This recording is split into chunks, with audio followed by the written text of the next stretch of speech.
Assalamualaikum warahmatullahi wabarakatuh. Hello everyone, how is your life? I hope you guys are always happy and in good condition. So first of all, let me introduce about myself. My name is Denisya Maharani with student number 211304211.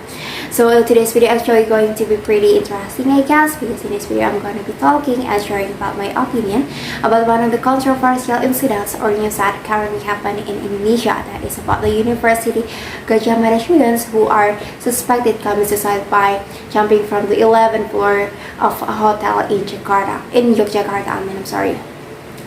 And firstly, I want to express my condolences for that accident, especially for the victims' family. And yes, as we know that the police have been investigated that accident, and they found out that accident is purely a suicide case, and the victim decided to commit suicide because he had mental illness. And yes, as far as I know that a lot of teenagers in Indonesia are struggling with mental health or mental health problem. It is because there are a lot of traumatic incidents or that happen in your life. And in my point of view, I think that people who have mental illness need to be handled properly by a professional, because when they are depressed, they cannot think properly or clearly, so that they can hurt people around them. Even they can hurt themselves by doing self-harm or commit suicide, like what happened in Yogyakarta. And yes, I think it is very unfortunate that this kind of incident happened again, this kind of teenage suicide case happened again, especially since that accidents happened before 2 days before the World Mental Health Day. And I think it is proof that the awareness of mental illness in Indonesia is still low. And especially whenever I see this news and the many kinds of social media profiles, in the comment section, I still can find some people give bad comments about the mental health that are experienced by the victims. And yes, I think in Indonesia, sadly, when it comes to people, when it comes to the society, we're not that well educated about mental illness. I'm not saying that we're not educated at all, but we're not doing good like other countries did, you know what I mean?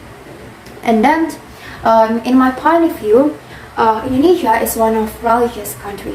We have 6 religions in Indonesia, so I think that it makes the society become more conservative about that kind of thing. So whenever we talking or whenever we think about mental illness, or for example, when I say that I'm depressed, so one of the biggest stigma or stereotype that you will get is that you're not grateful with your life, or you're not close with your God.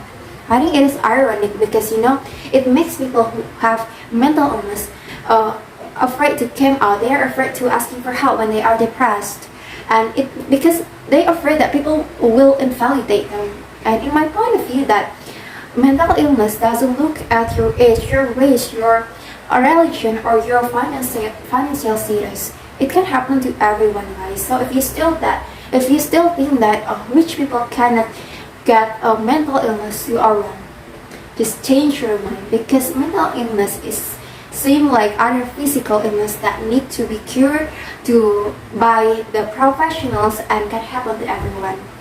So guys, if you guys find your dearest family, your dearest friend have mental illness, never leave them.